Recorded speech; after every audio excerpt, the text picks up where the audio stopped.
Halo, halo, Assalamualaikum.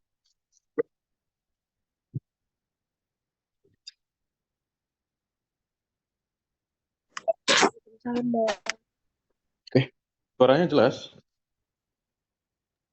Jelas Mbak. Oke, kita mulai ya.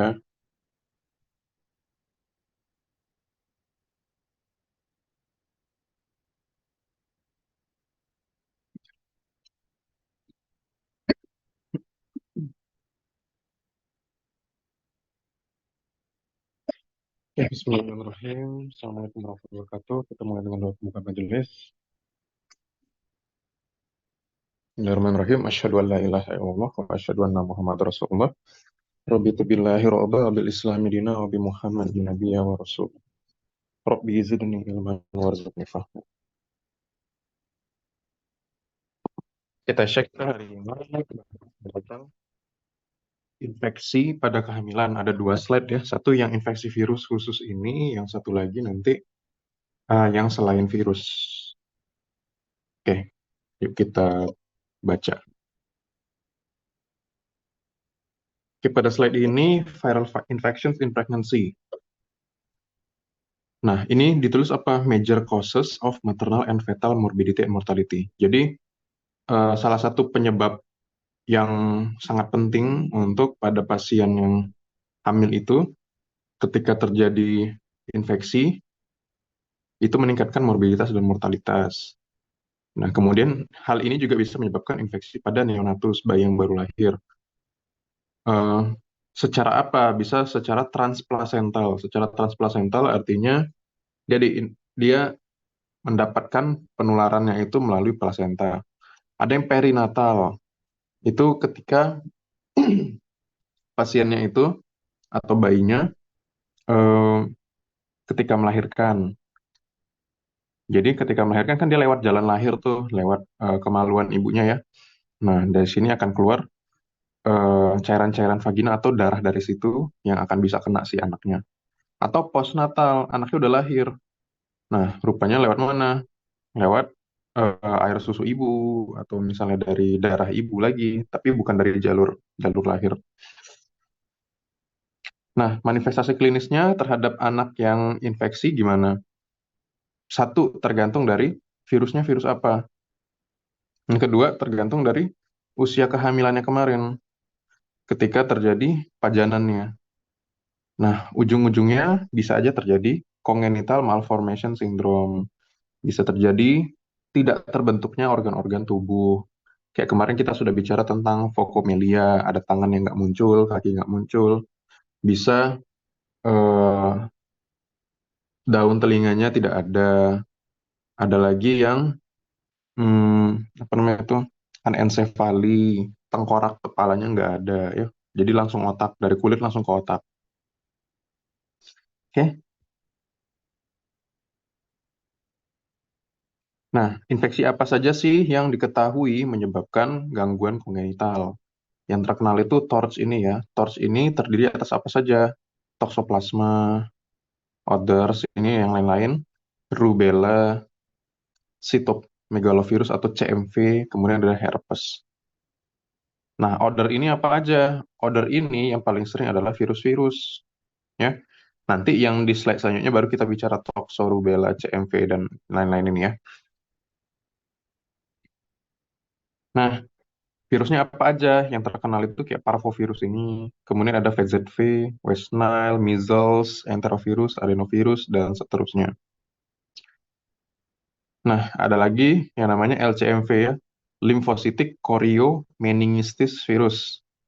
Ini menyebabkan teratogenik. Jadi rahim yang harusnya membentuk bayi malah membentuk yang lain-lain gitu. Nanti kita akan di topik selanjutnya lah cerita tentang teratogenik ini ya. Sekarang kita mulai dari parvovirus dulu. Nah, parvovirus ini eh, menyebabkan erythema infectiosum. Oke. Kalau misalnya orang dewasa nih, adults ya, terinfeksi B19V ini atau parvovirus ini, dia asimptomatik. Jadi nggak merasakan gejala apa-apa.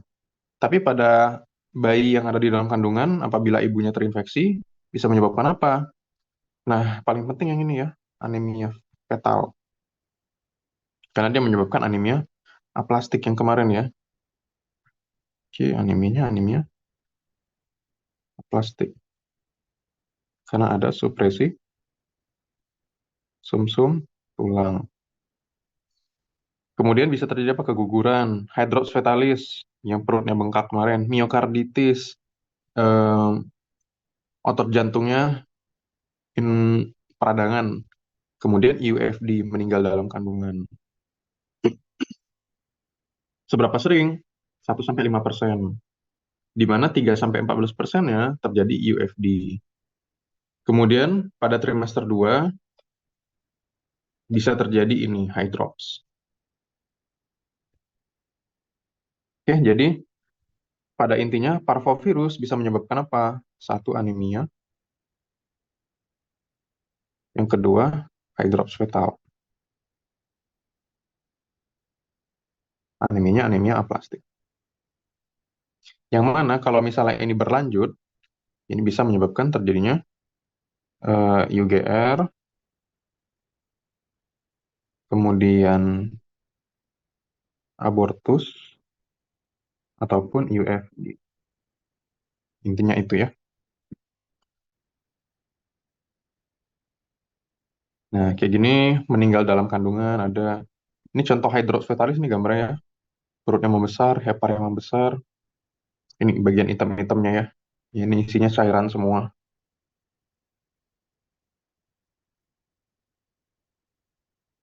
Nah, di sini ditulis bahwa untuk fetal hydrops itu paling sering di 13 sampai 16 minggu. Jadi di trimester 2 tadi seperti yang sudah dijelaskan.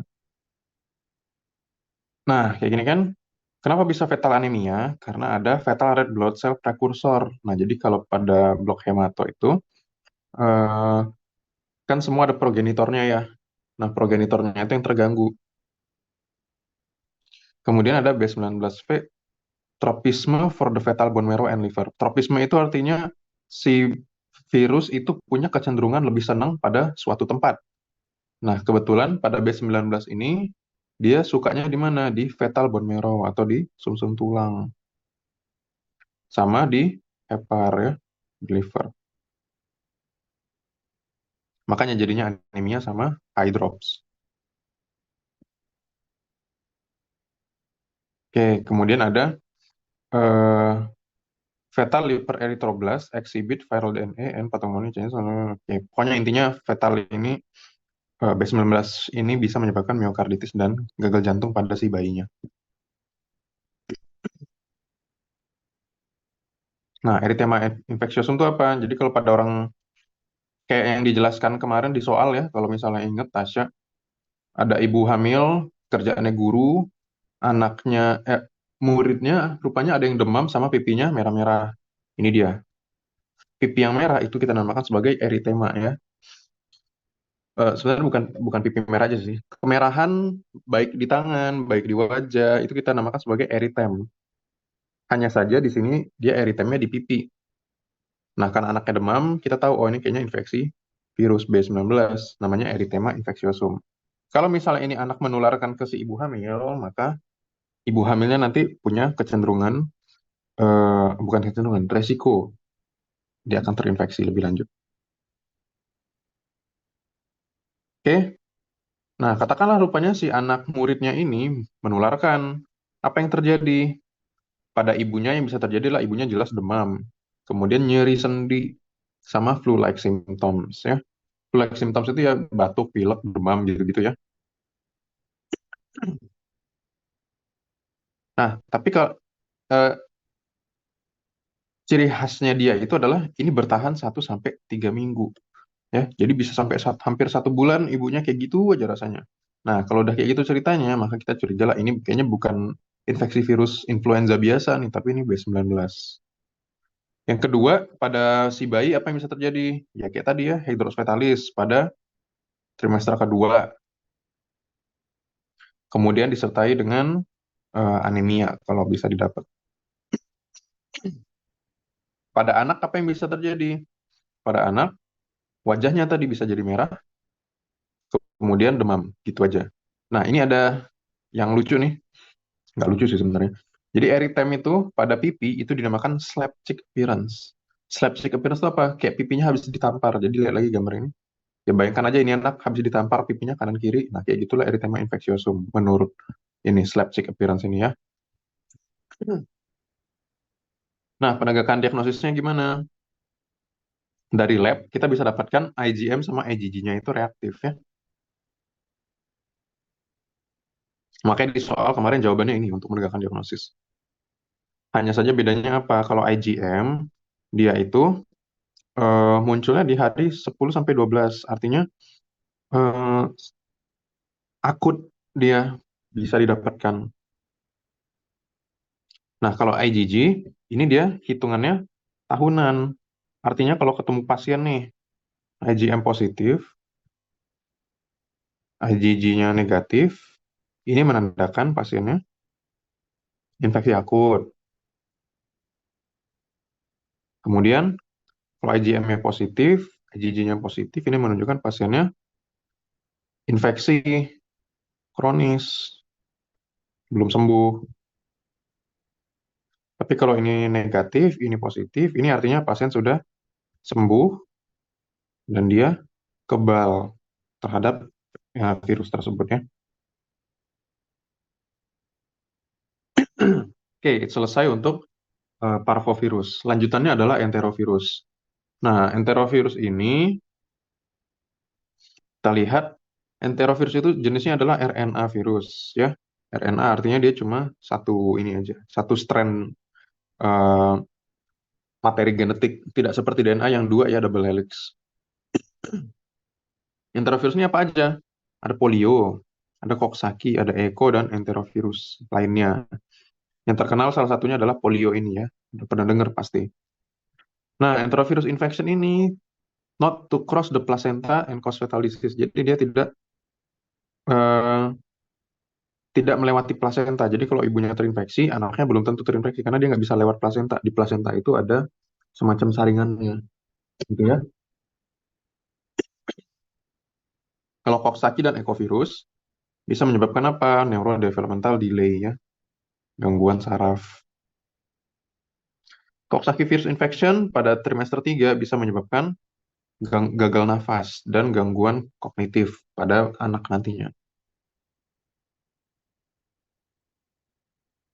Oke, kemudian Coxsackie virus infection kita periksa serologi tes kayak yang tadi juga IgG, IgM, kemudian reverse transkriptase. Intinya ini PCR ya. Jadi untuk enterovirus,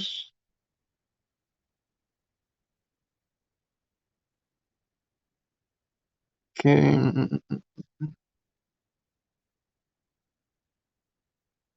enterovirus kita bagi dua, ada polio, kemudian grupnya Coxsackie plus Eco, ya gitu. Kemudian enterovirus ini em,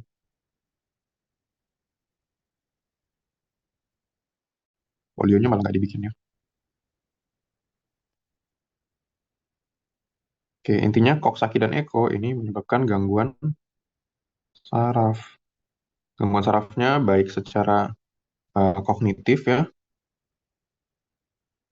maupun secara perkembangan.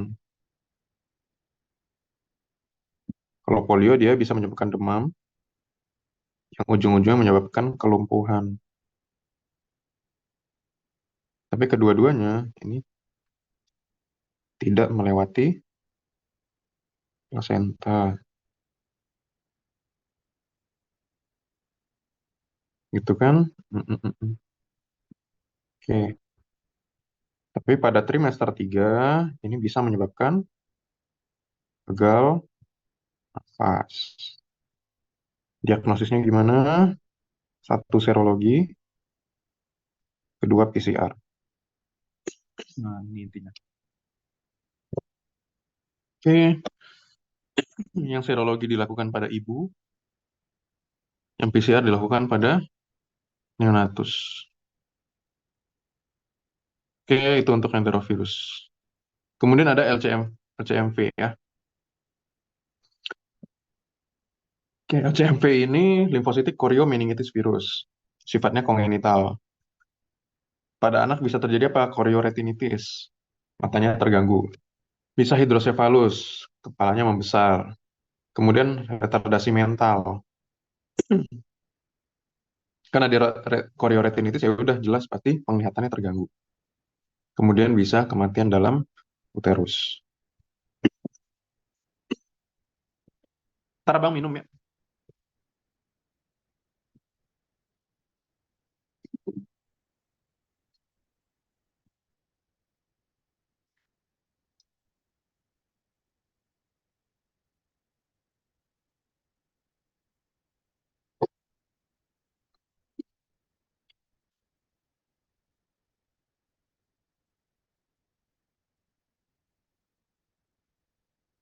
Oke. Nah, tidak seperti CMV dan rubella, CMV sama rubella sama-sama menyebabkan gangguan pendengaran dengan pembesaran hepatosplenomegaly ya. Oke, di mana kalau misalnya dia CMV sama rubella, yang di atas-atas ini ada semua, ditambahkan dengan gangguan pendengaran. Pokoknya indera pendengarannya terganggu. Kalau yang CMV enggak. Oke, pada orang dewasa tidak fatal, tapi pada anak fatal ya, karena bisa menyebabkan kematian. Oke, LCMV secara klinis apa yang bisa dilihat? Dia itu flu-like symptoms ya. Kayak yang tadi juga batuk demam pilek, nyeri-nyeri pegal-pegal aja sama sakit kepala. Nah, tapi dia bisa jadi meningitis pada orang dewasa, tapi sifatnya self-limited. Membaik sendiri dalam 2 sampai 3 minggu.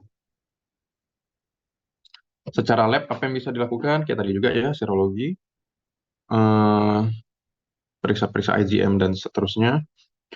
Nah, tapi cerebrospinal fluidnya, tekanan intrakranialnya bisa meningkat dengan protein yang juga meningkat kalau kita lakukan analisa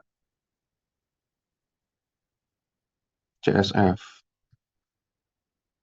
Apa tuh analisa CSF? Analisa CSF itu adalah analisa yang dilakukan untuk memeriksa cairan cerebrospinal fluid yang ada di sistem saraf pusat kita. Jadi mungkin pernah dengar Tasya tuh lumbal puncture ya, ditusuk sumsum, bukan sumsum sih, tulang belakangnya, kemudian ditarik cairan bening dari situ itu CSF. Oke, ini tuh ada sebenarnya singkatan-singkatan yang bisa kita pakai. Ini kan LCMV ya, LCMV. Mirip-mirip sama CMV ini kan. Jadi CMV itu, C-nya itu chorioretinitis tadi. Kemudian M-nya itu membesar. Apa yang membesar? Kepalanya ya. Makanya jadi hidrosefalus. Kemudian V-nya itu adalah visual ya. Nggak bisa lihat. Gitu ya. CMV pada LCMV ya seperti itu. Bisa dipakai. Nanti untuk yang CMV sama juga. Yang sitomegalovirus. Hanya saja ini tambahannya apa? Tambahannya adalah gangguan pendengaran. Gitu ya.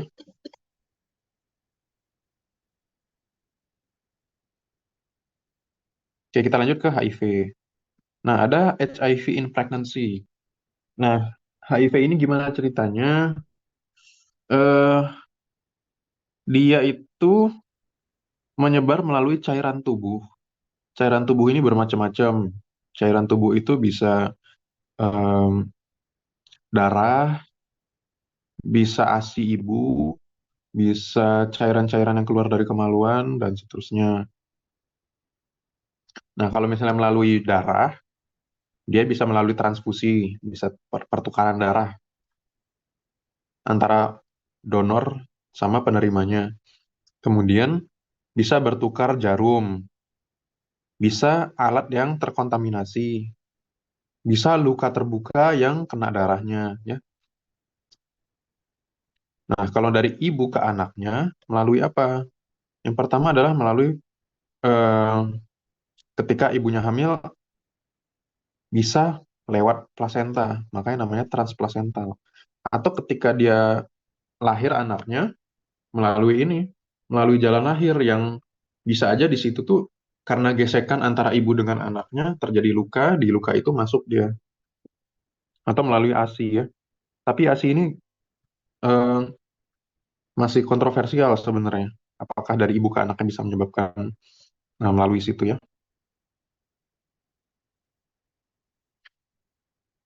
Nah, bisa aja ada asosiasi antara HIV dengan aborsi spontan ya.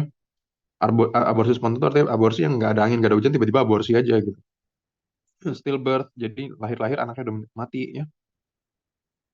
Kematian ibu, kematian newborn, ini BBLR, bayi berat lahir rendah, preterm, sama amnionitis.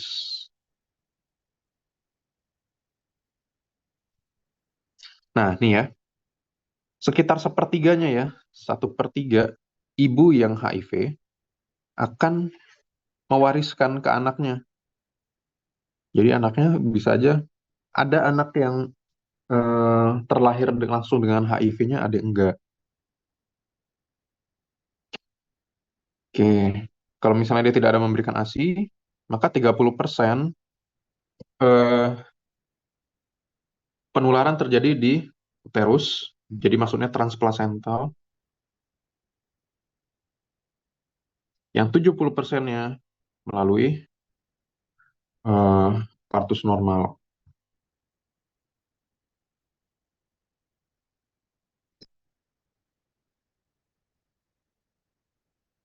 Nih, 70% ibu ini, oke ya ya. Ini udah dibilang tadi ya, 70% yang lewat eh, pas ketika partus, 30%-nya ketika masih dalam kandungan terinfeksinya.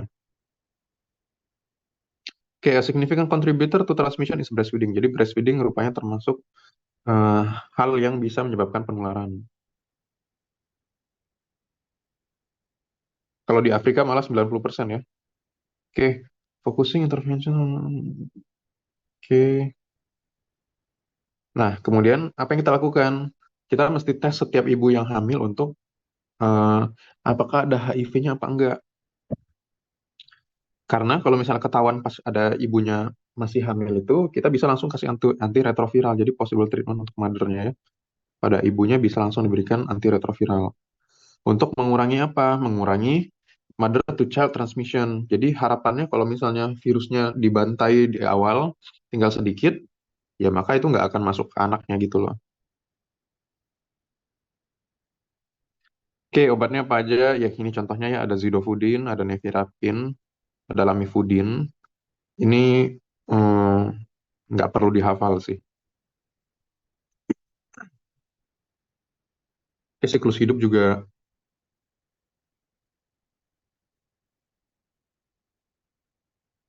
seperti pada umumnya, dan rasa abang nggak bakal ditanya sih siklus hidupnya. Kalau untuk ujian, biasanya di awal-awal ditanya nih. Nah, ini sekedar ini aja ya, sekedar tahu aja Tasya, bahwa ARV itu mentargetkan mengganggu siklus hidup daripada si eh, virus. Jadi ada yang ketika virusnya mau nempel kemari ke sel, gak dikasih. Maka itu jenis obatnya ada nanti. Jenis obat yang mengganggu proses penempelan si virus ke sel. Ada jenis obat yang mengganggu proses transkripsi. Jadi virusnya dibolehin masuk, tapi ketika dia mau mengubah RNA-nya menjadi reverse transkriptasenya itu diganggu sama obat. Ada yang kayak gitu. Ada yang pada proses replikasinya yang diganggu, macam-macam ya. Jadi nanti sebenarnya itu untuk cerita farmakokinetik. Tapi abang rasa itu nggak perlu ya untuk ujian nanti. Paling ditanya klinis-klinis tuh. Oke, kemudian laboratori diagnosis. Apa yang bisa kita lakukan? Biasanya pemeriksaan, eh, 3 pemeriksaan berbeda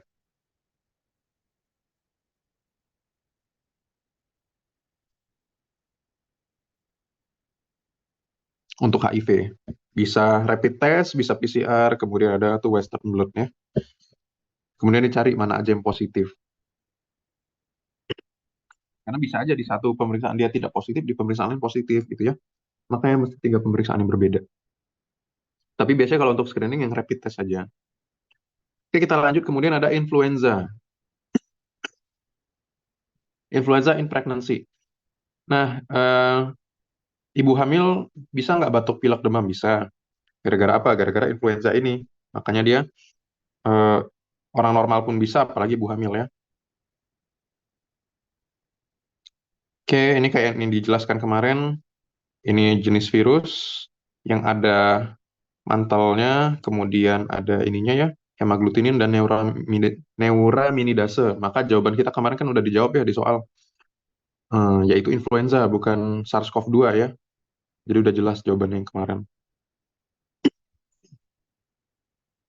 Kemudian pregnancy dengan pandemi H1N1 influenza. Kayak ibu hamil ini lebih tinggi resikonya untuk kena flu dan punya komplikasi yang berat gara-gara H1N1 ini. Bisa menyebabkan apa? Bisa menyebabkan anaknya lahir prematur, bisa pneumonia, bisa fatal distress, sama maternal death ya, kematian ibu. H1N1 itu apa gejalanya? Demam, batuk, tenggorokan sakit, hidung sumbat, sakit kepala atau badan pegel-pegel, kemudian mual muntah, sama diare. Penegakan diagnosisnya gimana ya? PCR. Nah, intinya apa? Untuk jenis penyakit ini ya, Tasya, jenis penyakit yang dari tadi kan kita udah ketemu nih flu-like symptom ya.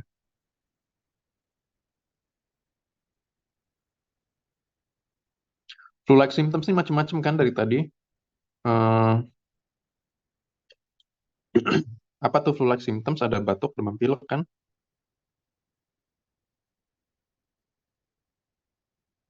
Terjadilah pada ibu hamil. Kapan kita curiga yang mana yang mana? Paling pasti itu ya kita lakukan apa? Kita lakukan PCR. PCR inilah yang nanti akan menunjukkan ini jenisnya yang mana? Apakah dia yang B19? Apakah dia tadi yang influenza? Apakah dia tadi yang H1N1? Karena semuanya flu-like symptom gitu. Cuma mungkin ada ciri khas misalnya B19 apa? Dia bertahan 1 sampai 3 minggu tadi kan. Jadi bertahan lama. Pegel-pegelnya, pusing-pusingnya gitu. Sedangkan H1N1 ini nggak spesifik ya. Palingan ada ininya nih, diare sama mual muntahnya. Di sini ada diare sama mual muntah.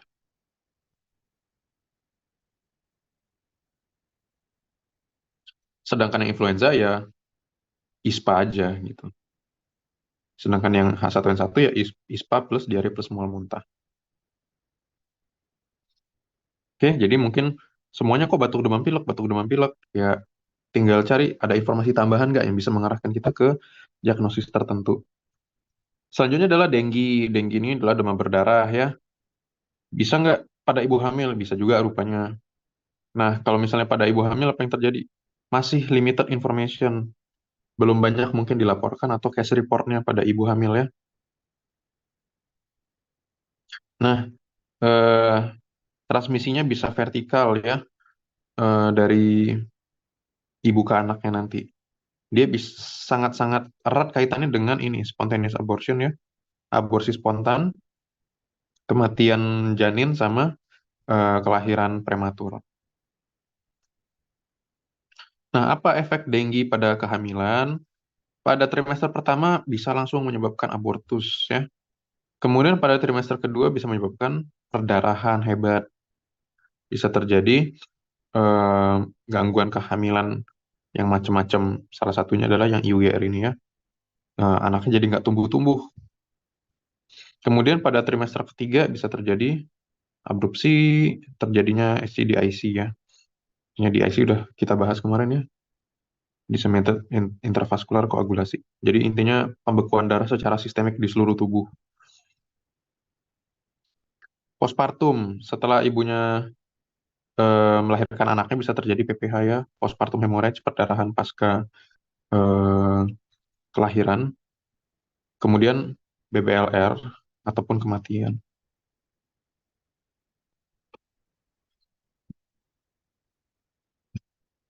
Oke, bagaimana menegakkan diagnosisnya?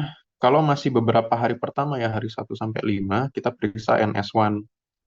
Tapi kalau misalnya dari hari 6 dan seterusnya, kita periksa IgG dan IgM. anti denggi. Oke, ini IgM ya.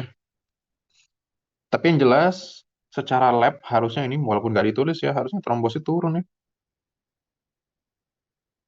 Di bawah 100.000, hematokritnya meningkat. Kemudian leukopenia. Harusnya ini dulu. Karena entah entah di mana kita bisa periksa ini ya. PCR segala macam ini. Kalau nggak di rumah sakit. Kemudian SARS-CoV-2. Nah, SARS-CoV-2 ini adalah coronavirus ya. Dia tidak punya neuroaminidase kayak si influenza tadi. Makanya jawabannya nggak ke sini ya.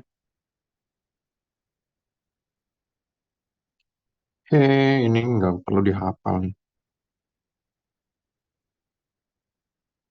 Palingan yang di hitam-hitamin ya kayak gini kan. Klasifikasinya ada alfa, beta, gamma, delta. Nah, yang di beta ini yang kita temukan ada MERS ya, Middle East Respiratory Syndrome, ada yang SARS-CoV-2 di sini ya. Jadi kalau mana tahu ditanya kan, kita tahu dia bagiannya beta ya. Oke, ini kalau misalnya pas zaman pandemi kemarin sering banget ada webinarnya.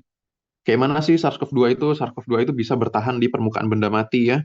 Jadi misalnya kita pegang gagang pintu yang rupanya di situ ada SARS-CoV-nya, kemudian hidung gatal, kita tempel ke hidung, ya bisa terinfeksi langsung. Makanya dia eh, bahayanya di situ. Dan semuanya perlu didisinfeksi ya. Jadi mungkin Tasya pernah lihat orang satu kantor itu disemprot semua. Nah inilah salah satu kenapanya.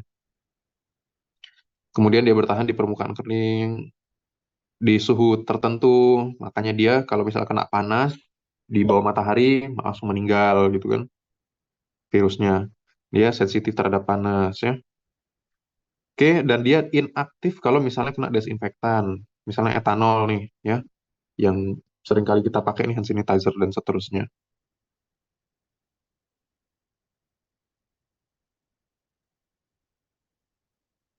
Oke, terus penegakan diagnosisnya gimana ya? Kayak kemarin juga ya. Semua orang udah tahu lah, periksanya mesti PCR ya, kemudian mesti antigen dan seterusnya. Kemudian spesimennya apa, kita juga sudah tahu, pasti hidungnya dicolok ya. Swab nasofaring dan orofaring.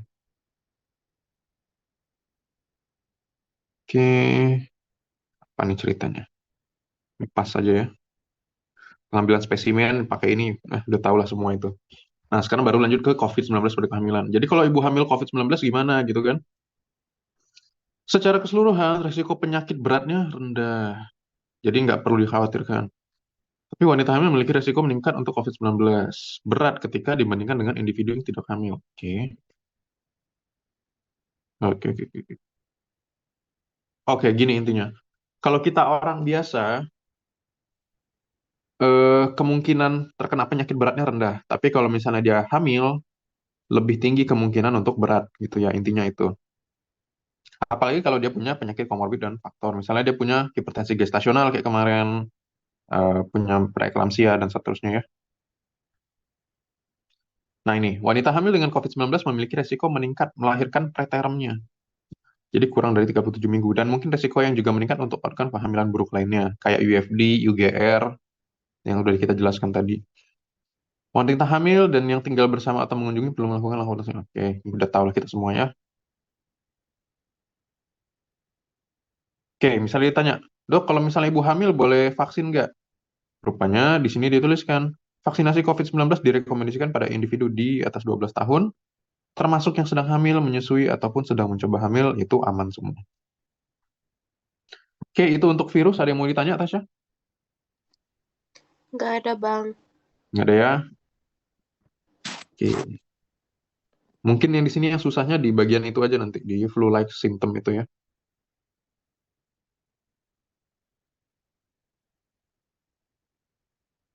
Kita lanjut ke slide yang satu lagi. Oke, infeksi pada kehamilan. Yang pertama itu ada toxoplasmosis. Tadi ingat ya, TORCH ya. Yang tadi kita bahas baru O-nya. Nah, sekarang kita baru bahas yang T, R, C, dan H-nya. Oke, T, toxoplasmosis. Disebabkan oleh apa? Toxoplasma gondii. Ini udah paling jelas ya, sesuai namanya. Kemudian dia intraseluler obligat. Dia hanya bisa hidup di dalam sel. Nah, kasus tokso itu pada manusia paling pertama dari tahun sekian dan host definitifnya yaitu kucing. Nah, tapi di kucing di mananya? Di bulunya kah? Di badannya di mana? Di ininya ya, di fesesnya. Oke, kemudian ada stadium-stadiumnya nih. Stadium pertama adalah stadium takizoid. Ini yang pertama ya. Nah, ini menyebabkan infeksi aktif. Sedangkan yang bradizoid, dia itu infeksi laten. Jadi kalau misalnya manusia sudah terinfeksi, tapi dia belum memunculkan gejala, maka dia bentuknya bradizoid. Tapi ketika dia secara aktif menginfeksi kita, itu bentuknya adalah takizoid. Oke, kemudian ookis dijumpai dalam feses ya. Melihat feline, intestine, and soil. Jadi misalnya nih, ada yang pelihara kucing kan habis itu kan BAB-nya di pasir tuh, di kotak pasir. Nah, kotak pasirnya itulah tempat si sporozoid-sporozoid daripada si toksoplasmanya, gitu ya. Kemudian yang bersihin anak gadis pula belum menikah kan, dia bersihin ya. Nah, di situ bisa terjadi infeksi.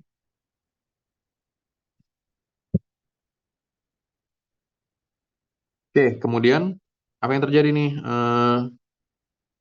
Host definitifnya kan kucing, host intermediate-nya kita manusia atau mamalia-mamalia lainnya. Semua hewan yang punya daun telinga ya. Sumber infeksinya apa aja? Kucing rumah ada jelas ya. Kemudian tikus-tikusan, tanah-tanah, kandang hewan. Kenapa? Kan hewan yang ini kan semuanya mamalia ya. Oke, ini lihat di sini. Ini ada anak ya. Anaknya main sama kucing. Nah, si kucing ini rupanya sebelumnya dia main-main sama yang lain-lain juga nih. Ada tikus, ada burung, atau apa. Yang rupanya merupakan suatu host intermediate. Masuklah ke si kucing. Nah, misalnya si kucing ini gangguin mamalia lainnya kayak tupai atau apapun itu, atau tikus. Nah, rupanya si kucing ini pas bawa pulang ke rumah, nah itu digigit kan, terinfeksilah dia. Ketika dia terinfeksi, nah dia buang air besar di sini ya, kotak pasir ini. Nah, dari kotak pasir inilah dia ada ookisnya itu tadi, kista-kistanya. Nah, kista ini bisa aja dimakan atau terinfeksi ke hewan-hewan yang akan kita makan nantinya seperti ini ya, macam-macam. Ada kambing, sapi, domba, dan seterusnya yang bisa masuk ke si bapak. Tapi kalau dia masuk ke si ibu, dia melalui ini takizoid tadi ya. Jangan lupa nih, bentuknya selalu takizoid. Oke,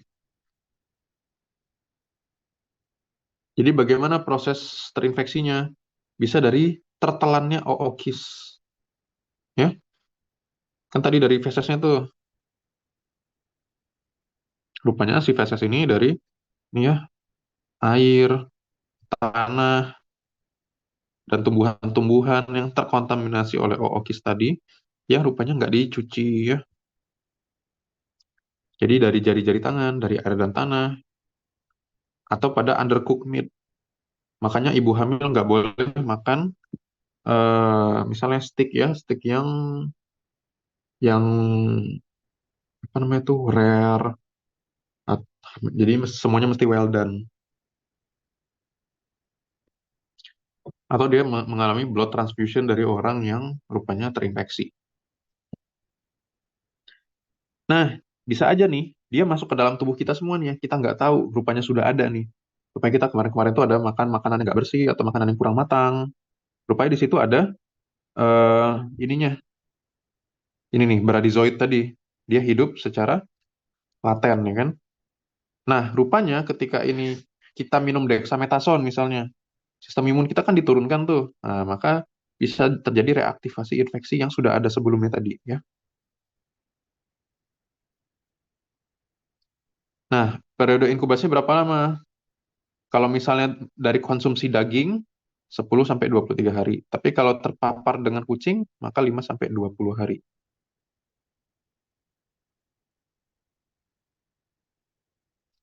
Oke, toksoplasmosis pada kehamilan. Semakin dini usia kehamilan saat ibu terinfeksi, maka semakin rendah resiko terjadinya transmisi. Yang kedua, infeksi pada usia kehamilan akhir menyebabkan semakin tingginya infeksi ke janin. Intinya apa? Semakin dini, semakin rendah kemungkinan anaknya kena. Tapi kalau ibunya kena di trimester ketiga, nah siap-siaplah anaknya keganggu ya. Gitu intinya. Nah, anaknya bisa kena apa aja tuh? Bisa chorioretinitis juga. Bisa gangguan pendengaran, bisa gangguan penglihatan, bisa kejang, bisa IQ-nya menurun, bisa gangguan neuropsikomotor, macam ya. Kalau infeksinya kongenital. Pada orang dewasa apa yang terjadi? Biasanya asimptomatik. Tapi kalaupun simptomatis, yang terjadi ya kayak demam, pegel-pegel ya. Kalau berat bisa terjadi apa? Hepatitis dan seterusnya. Tapi ini jarang banget ya. Paling sering pada orang dewasa tuh asimptomatis. Karena kita pada dasarnya itu ya kuat sistem imunnya.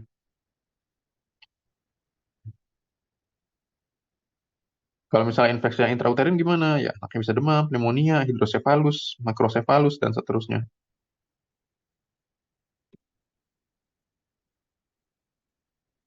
Diagnosisnya gimana? Ya, biasa ya, serologi, PCR. Oke.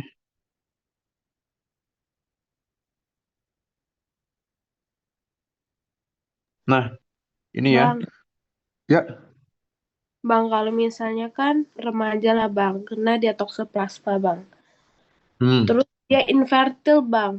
Itu bener-bener nggak hmm. bisa hamil sama sekali ya bang? Atau bisa diobatin bang? Bisa diobati. Tapi Oh, sumber sumber infeksinya mesti di ini dulu, dihilangin dulu. Misalnya, kalaulah dia pelihara kucing ya terpaksa lah kucingnya mesti jauh lah dari rumah. Kalau enggak, selama kucingnya masih ada, ya dia akan tetap seperti itu. Dengan asumsi bahwa kucingnya sebelumnya memang terinfeksi tokso. Tokso ini kan tinggal minum ini ya, metronidazole kalau abang nggak salah. Tapi sumber infeksinya mesti dihilangin gitu ya. Artinya dia menyebabkan infertilitas yang temporer, sementara aja, tapi nggak menyebabkan permanen. Oke? oke bang. Oke. Lanjut ya. Nah, misalnya nih kita mau periksa ini kan TORCH. Yang kita periksa bukan IgM, karena IgM itu apa? Infeksi akut. Kita periksa apa? Periksa IgG-nya. IgG kan tadi sifatnya tahunan kan, sudah lama bisa jadi masih ada. Jadi intinya, kalaulah kita selama hidup kemarin rupanya kita nggak sadar nih, kita kan individu sehat. Eh, Rupanya karena kita sehat, kita bikinnya IgG kan, langsung yang pertahanan tahunan itu, yang munculnya tahunan. Jadi kita tidak merasa sakit gitu. Periksalah IgG-nya. Rupanya IgG negatif, maka artinya dia tidak terinfeksi. Tapi kalau IgG-nya positif, artinya entah kapan, at some time, pernah terinfeksi. Gitu loh.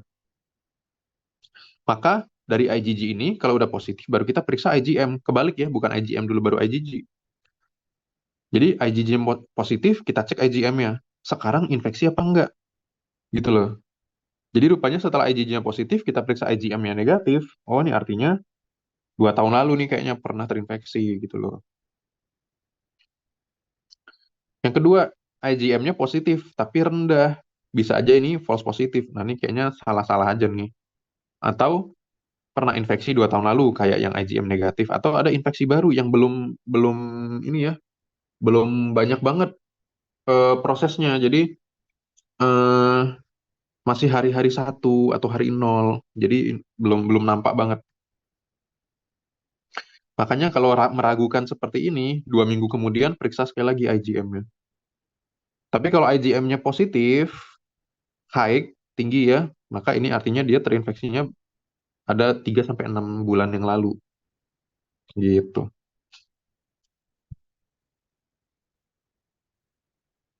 Oke, kalau misal apa yang terjadi pada si bayinya bisa terjadi ventriculomegali. Pasiennya bisa ventrikelnya membesar. Apa tuh ventrikel? Ventrikel itu artinya cairan yang ada di kepala si bayi itu, ruang-ruang cairannya yang ada CSF-nya itu membesar. Maka bisa menyebabkan hidrosefalus. Oke, 75% tuh.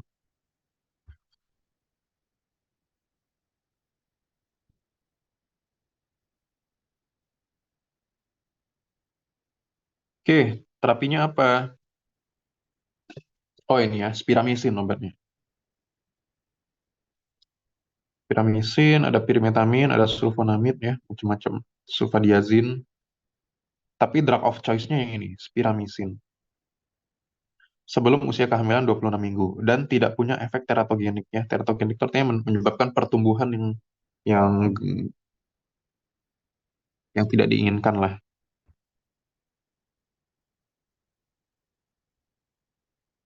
Oke, jadi misalnya ditanya, tokso obatnya apa? Spiramisin lah ya. Kalau misalnya spiramisin nggak ada, apa obatnya? Ya udah sulfadiazin sama pirimetamin. Itu aja yang diingat. Oke, bagaimana cara mencegah supaya nggak kena tokso? Cara mencegah tokso pertama adalah memakan daging yang betul-betul dimasak dengan matang. Oke, intinya pertama adalah makan daging matang.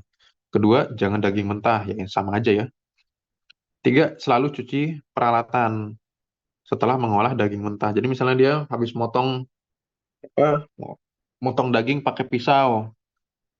Nah, pisaunya nggak dicuci dulu, tapi udah digunain untuk potong sayur yang lain atau bawang yang lain ya. Atau talenannya tadi, talenannya udah dipakai untuk daging mentah.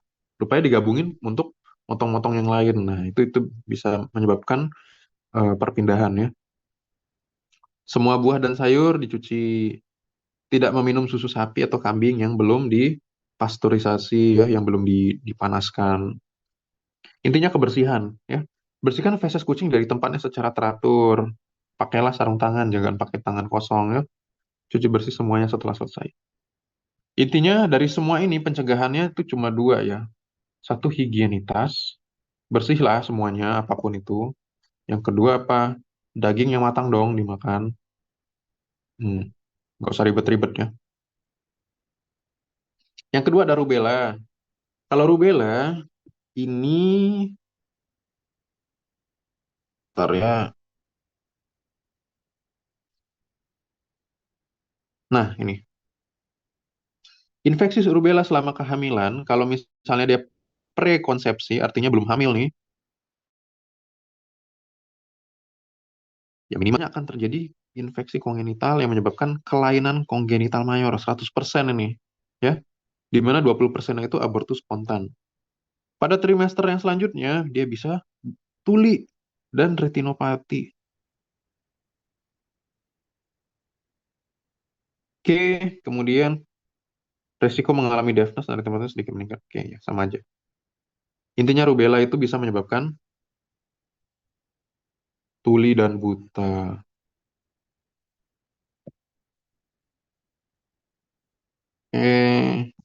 Ngelewatin aja ya. Diagnosisnya gimana? Kayak tadi juga ya, IgG, IgM.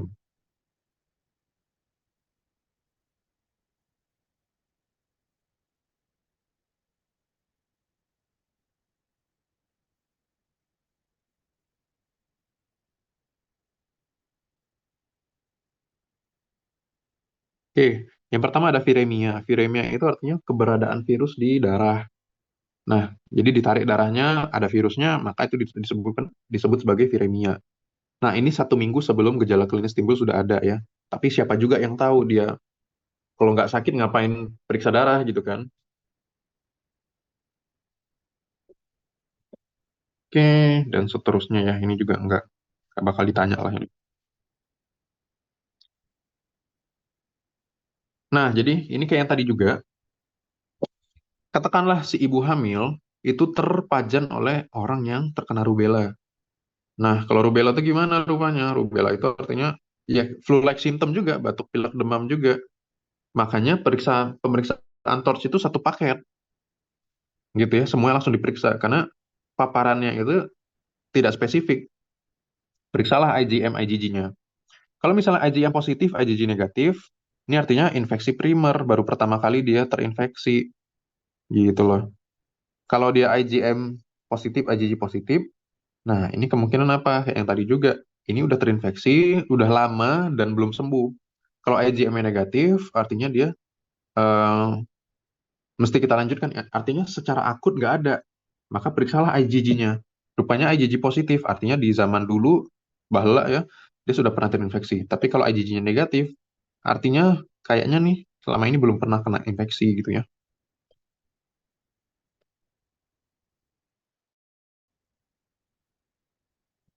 Oke, cara mencegahnya gimana?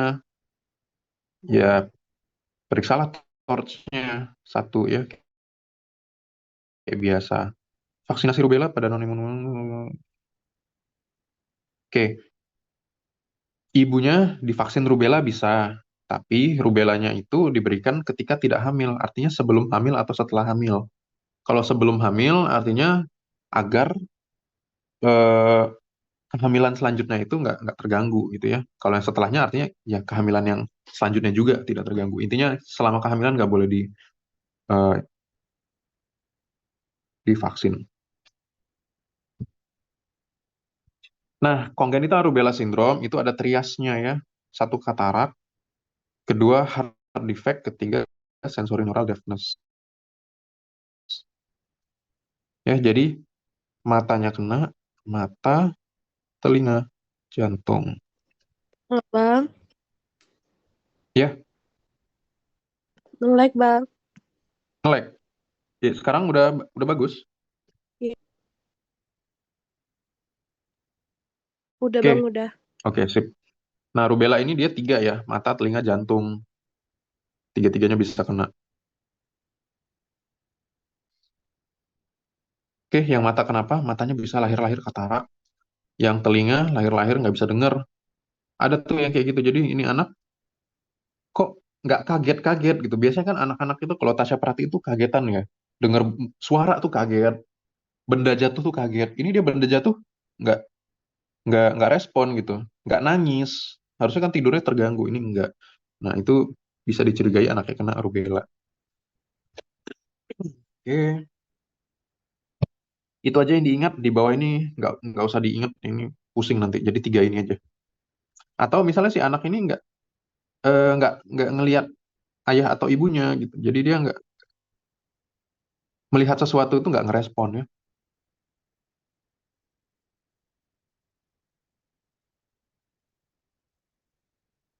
Nah ini, kapan kita curiga ini anak mengalami congenital rubella syndrome? Anaknya di bawah 1 tahun, satu. Ibu pernah rubella ketika hamil atau enggak? Nah tapi ini kan agak susah ya. Mana tahu ibunya orang demam-demam biasa gitu kan. Yang ketiga, kita temui rupanya pupilnya tampak putih pada anak.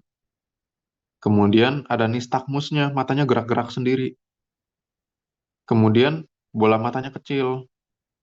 Nah, gini-gini tuh mengarahkan kita kepada jangan-jangan ini adalah suatu CRS ya. Kayak gini kan strabismus, nistagmus, dan seterusnya.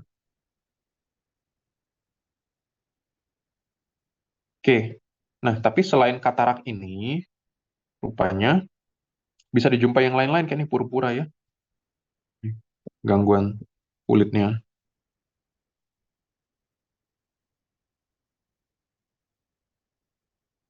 Oke. Jadi secara klinis kita bisa menegakkan diagnosis ini apabila kita temukan pada bayi matanya ada gangguan, secara telinga dia tidak merespon terhadap suara, kemudian jantungnya bisa terganggu ya, walaupun nggak dispesifikkan di sini gangguan jantungnya apa, nggak apa-apa. Dengan tambahan mikrosefali, kepalanya, lingkar kepalanya kecil, kemudian peteki dan purpura ya.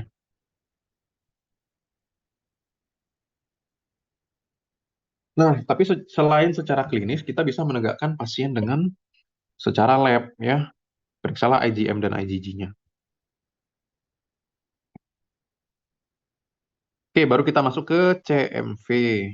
Nah, pada CMV ini eh, dia human herpes virus juga, bisa dijumpai di mana? Bisa dijumpai di ASI, cairan-cairan tubuh pokoknya ya. Tapi transmisinya melalui darah, sumsum tulang belakang, serta transplantasi organ. Tapi kita perhatian khususnya di transfusi darah ini ya. Karena kan dari ibu ke anak. Oke, jadi kalau anaknya belum lahir, penularannya transplasenta juga ya. Atau secara proses persalinannya atau setelah postnatal. melalui ASI. Oke, biasanya dia asimptomatik pada ibu ya. Kalaupun dia muncul, maka flu-like symptom juga. Demam, menggigil, pegel-pegel, sakit kepala. Tapi dia bertahan lama. Oke,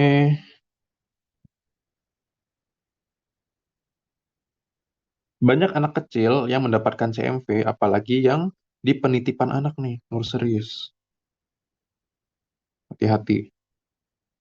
Jadi tempat penitipan anak belum tentu sehat ya.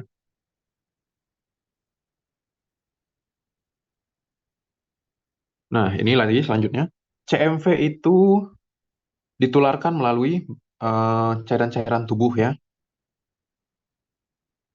Nah, ibu hamil, ceritanya nih, dari mana ibu hamil dapat CMV-nya? Ibu hamil dapat CMV-nya itu dari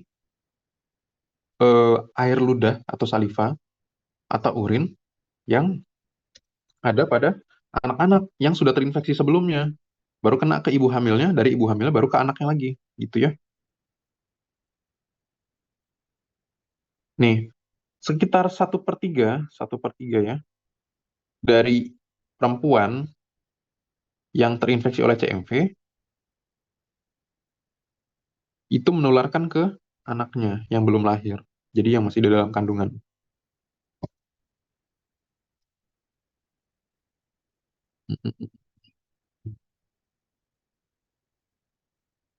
Secara klinis, tadi ya tidak simptomatis, paling demam-demam, tapi lama, bertahan ya bisa sampai 5 minggu. Terus ada organomegali, tapi ini sulit untuk didapatkan ya. Nah, kemudian dijumpai ini, ya, mikrosefali, korioretinitis, ya, teki dan furfura. Jadi kayak yang abang bilang tadi ya, C, M, V, C-nya korioretinitis, kemudian M-nya mikrosefali, V-nya itu furfura, furfura dan veteki. Ini maksudnya ya, peteki dan purpura ini diganti huruf P jadi V.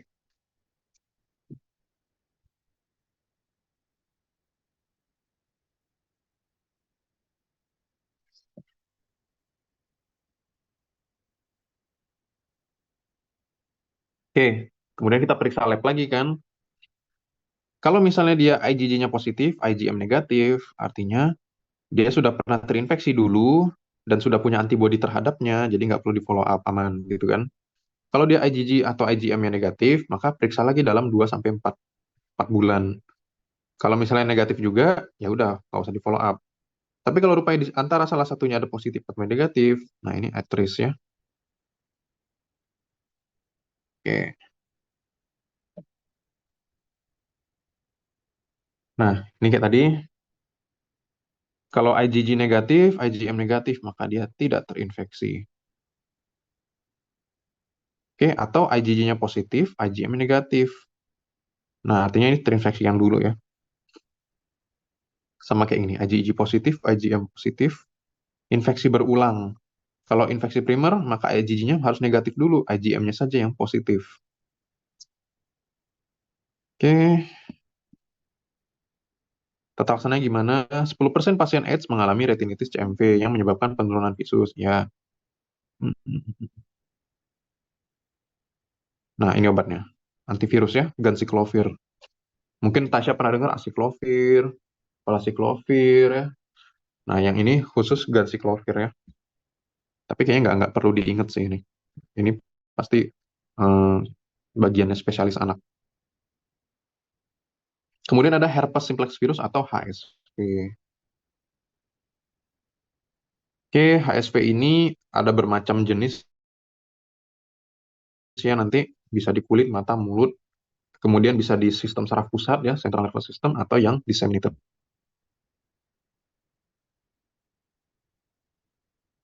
Nah, oke, tar, tar, tar, tar.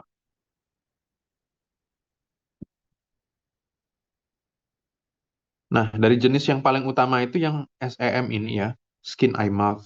Artinya dia bisa menginfeksi kulit, bisa mata, bisa mulut. kurang lebih setengah dari keseluruhan infeksi daripada herpes virus ini di minggu 1 sampai 2. Terbatas pada kulit, mata, dan mulut atau membran mukosa. Ini eh, HSV tipe 1 kalau nggak salah ya.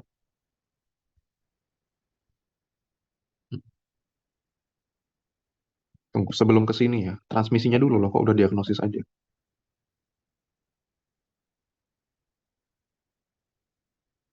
Nah, ini ya. Herpes itu kan mungkin Tasya pernah dengar sebagai infeksi virus pada kelamin ya, sering kayak gitu ya. Jadi misalnya orang seks bebas, kena herpes itu, contohnya gitu ya. Nah, kalau misalnya ibunya punya herpes, jadi di kelaminnya, di vulva atau vaginanya, bukan vagina, ya di vulva lah, di vulvanya ada eh, infeksi HSV-nya, kemudian anaknya lewat situ, kebetulan kepala duluan kan, kena pula matanya, kena mulutnya. Dari situ bisa terjadi infeksi. Makanya 50% kejadian penularan HSV dari ibu ke anak itu terjadi di persalinan pervaginam apabila ibunya ada lesinya, ya, gitu loh. Itu aja ingat. Jadi HSV menularnya lewat situ, lewat persalinan pervaginam, gitu loh. Oke, jadi kalau nanti dapat pasien anak baru lahir, kemudian muncul bintil-bintil merah ya, berisi air, vesikel-vesikel dan kelihatannya merah, dan kalau dipegang kayaknya anaknya nggak nyaman, sakit. Nah, itu kemungkinan adalah sebuah herpes virus. Kalau misalnya ini anak nggak dikasih obat, nggak dikasih asiklovir sesuai berat badan, 60-70% bisa menjadi CNS disseminated disease, ya. Nah, bisa menyebar ke seluruh tubuh.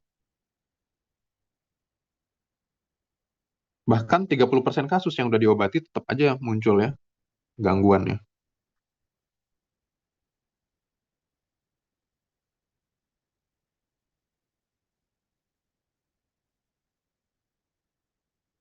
Oke, screeningnya gimana? Periksa sama kayak tadi juga ya, serologi sama PCR. Tapi sebenarnya yang gini-gini tuh secara klinis aja udah jelas ya. Cuma nggak apa-apa dibahas aja. Kalau secara serologi sudah diperiksa positif, ya udah jelas lah kalau gitu infeksi herpes gitu kan. Tapi kalau negatif, tapi kan udah nampak gejalanya seperti itu, maka infeksi belum bisa disingkirkan. Artinya ini nggak absolut ya. Periksa lagi. Kalau positif untuk HSV baru herpes, kalau negatif periksa lagi ulang dalam 6 sampai 8 minggu. Oke. Hmm. Obatnya apa? Ini kayak tadi yang Abang bilang ya, asiklovir, asiklovir, asiklovir. Ingat asiklovir aja.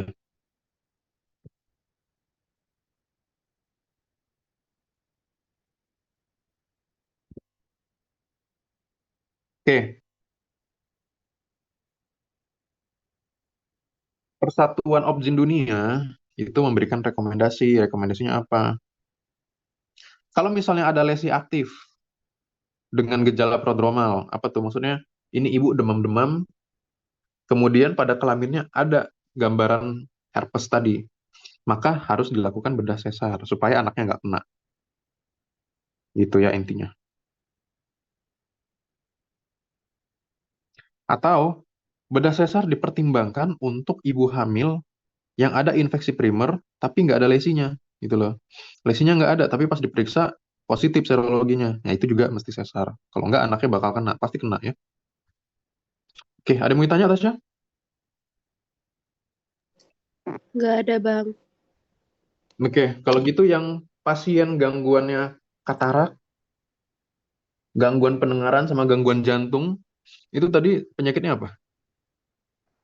Eh, rubella ya, Bang? Sip.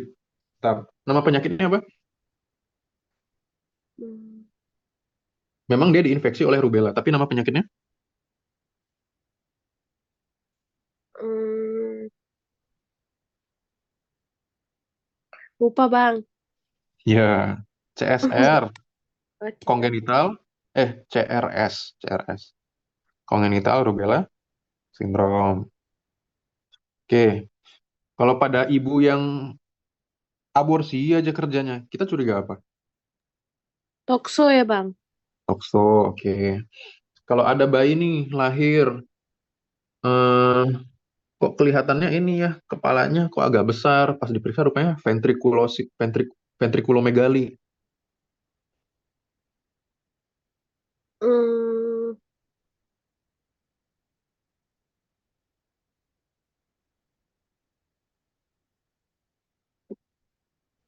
slide sebelumnya kan, Bang? Masih tokso ya. Lupa. Oke, Apa, Bang? kemudian masih tokso. Oh, masih tokso. Kemudian kalau rupanya kita ketemu pasien ini mikrosefali, kepalanya kecil, ada korioretinitis, ada purpura peteki. Herpes. Bukan. Ayo ingat apa tadi?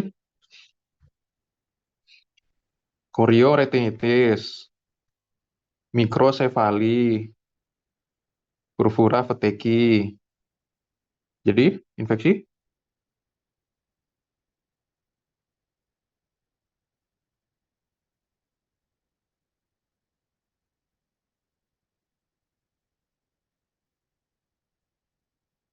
Infeksi apa?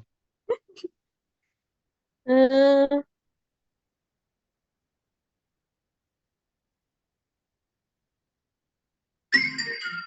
lupa, Bang. Itu udah Bang tulis loh.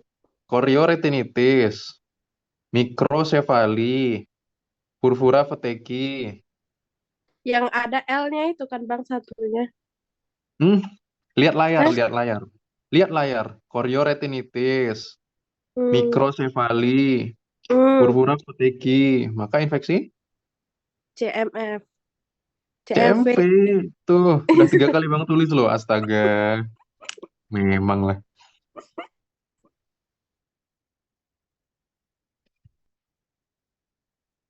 Oke, kalau ketemu pasien flu-like syndrome, apa yang mau dilakukan? Ini ventrikulomegali tadi ya.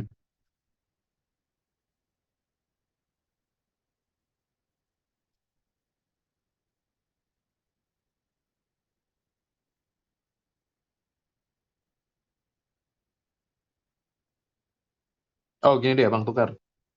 Ketemu pasien, pipinya merah, anak-anak. Itu apa? Fifth disease. Apa? Fifth disease bukan, Bang? Oke, fifth disease. Nama pipinya apa? Nama pipinya Pa.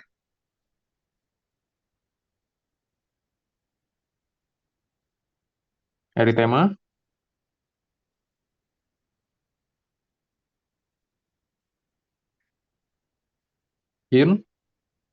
infektiosum. Ya udah. Apa obatnya tokso tadi?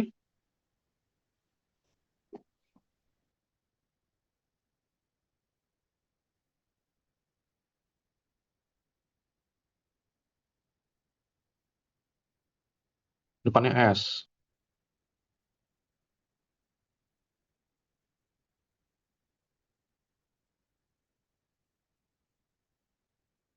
Ayo, Tasya. Hmm, Lanjutannya P. lanjutan lagi, Bang. I.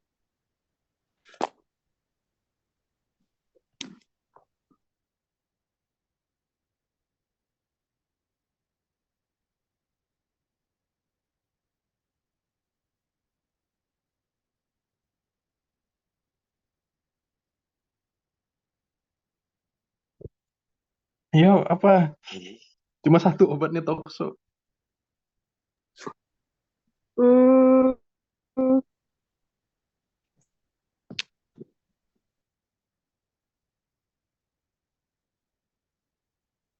Oke, kita ke atas ya.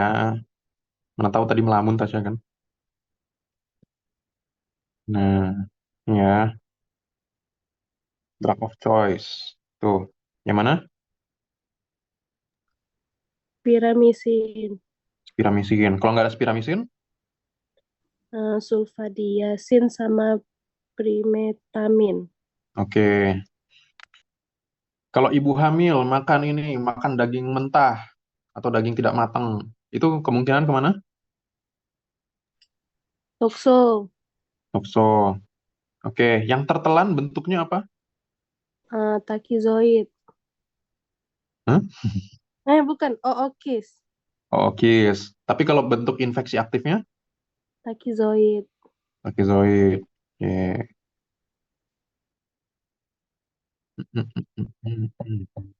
Apa lagi yang mau Bang tanya ya?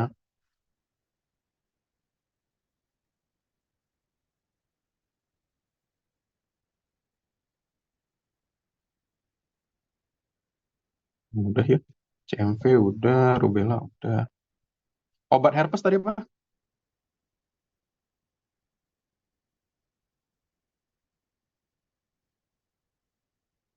Yo, obat herpes. Hmm,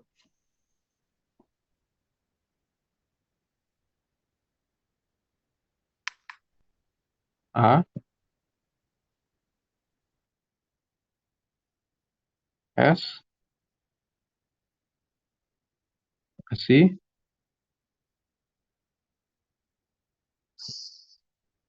uhui. Nih ya,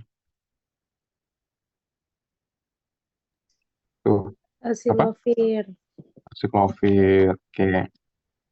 Kapan kita curiga anak infeksi HSV?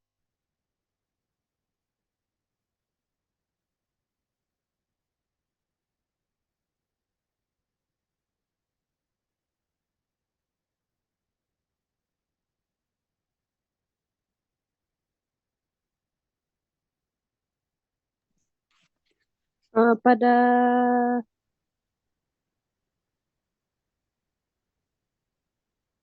hmm, Ayo, ayo. Kapan kita curiga infeksi HSV?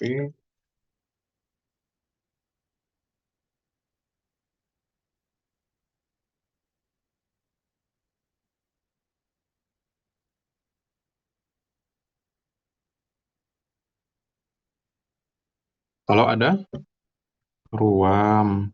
Ruamnya apa? Vesikal atau bintil berisi air. Di mana? Di mana ruamnya? Yuk, yuk, yuk, yuk. Tiga tempat. di mata, Satu, di mulut ya Bang, mulut. Satu lagi. di hidung, Hah? Kok jadi hidung? Kulit. Oke. Pada ibu di mana ruamnya? di daerah kelamin, Di kelamin ya. Oke. Katakanlah ibu ini rupanya positif HSV-nya. Jadi kayak mana anaknya lahirkannya? sesar. SC. Oke, udah bisa ya. Gak ada pertanyaan? Pokoknya kalau nggak ada pertanyaan, apa yang nanya soalnya? Apa Bang? Kalau nggak ada pertanyaan, apa yang nanya soalnya? Nggak ada Bang. Ya udah. Oke, kita tutup dengan doa penutup majelis. Subhanakallahumma wa bihamdika asyhadu alla ilaha illa anta. Oke, kalau nanti ada yang mau tanya-tanya, langsung chat aja ya. Oke Bang. Oke, makasih ya. Iya, thank you Assalamualaikum. Bang.